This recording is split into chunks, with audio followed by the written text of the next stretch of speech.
ওকে জানা, তুমি দাদার পকেট থেকে টাকা নিচ্ছ কেন? না বলে কারোর জিনিস নিলে সেটা চুরি করা হয়, তা তুমি জানো না? এসব তুমি কি বলছো বৌদি? তুমি এবারে নিয়ম কানুন জানো না তাই কথা বলছো। এ বাড়িতে দাদাদের কাছে কিছু চাইলে দাদারা বকবে। যখন যেটা প্রয়োজন সেটা না চেয়ে নিয়ে নিতে বলে দাদারা। সত্যিই আমি এবাড়ির অনেক নিয়মই জানি না, কারণ আমি এ বাড়িতে নতুন এসেছি। তোমার দাদারা তোমাকে বিশ্বাস করতে পারলেও আমি এত তাড়াতাড়ি পারবো না। এখন তুমিই বলো, আমি যদি দেখি তুমি না বলে দাদার পকেট থেকে টাকা নিচ্ছ, তাহলে আমি তোমায় কি বলবো? সাধু না চোর?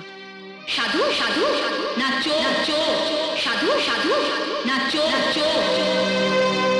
সরি, আমারই ভুল হয়েছে।